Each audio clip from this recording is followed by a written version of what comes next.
Jasmine, and today I want to discuss The Life-Changing Magic of Not Giving a Fuck by Sarah Knight. So, to begin, I really enjoyed the reading of this book.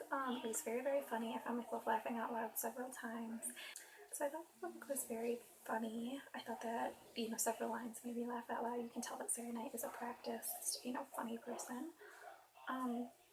The thing that stuck out the most to me was the first section. So the first section is all about how to stop caring what other people think of you.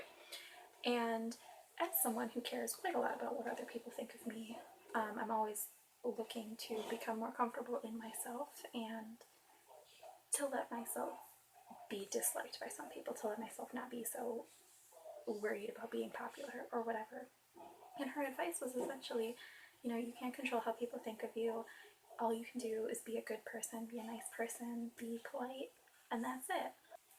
And while that was very helpful to me, but that wasn't really what the book was about. So the best part was the first part, and then it was kind of all downhill from there, right? She discusses this idea of having a fuck budget.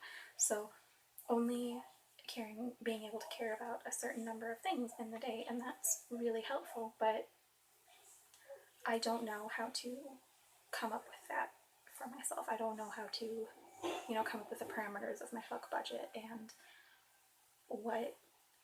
how much energy and time and care each thing takes up in my mind. And it felt as though she kept repeating over and over, don't give a fuck about this, don't give a fuck about that. If you don't, without actually giving concrete steps of how you can become the kind of person who doesn't put time and energy into things that they don't care about. So doesn't give up their fucks about things that they don't care about and that don't deserve them.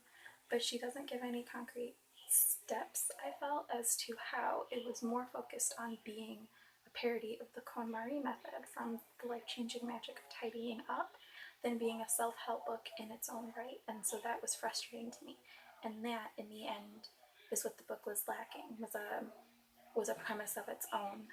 I think that I would rather have read Sarah Knight's take on not caring about things if The Life-Changing Magic of Tidying Up hadn't been published. I think that would have been better. It would have been less gimmicky. It would have been more helpful. So while it was very funny and while I enjoyed the reading of it, I'm not going to take any of its advice, really.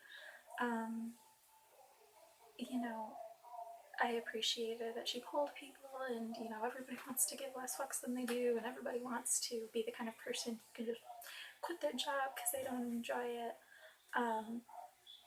But for me, it's just not practical. I wouldn't put any of it into practice. So I ended up giving it, I think, 3 stars on Goodreads, and that was mostly for the humor and the writing style.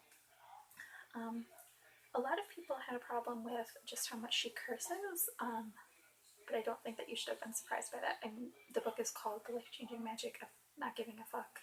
You know that there will be several F-bombs per chapter or whatever. And maybe there are more than there should be, but it felt as though it was there for comedic effect, and most of the time, for me at least, it worked. In summation, the book was funny. I recommend reading it. If you want a funny, half memoir, half aren't things that people do annoying book, I don't know that I would recommend it as a self-help book itself. Yeah, 3 out of 5 stars. So thank you everyone for watching, and I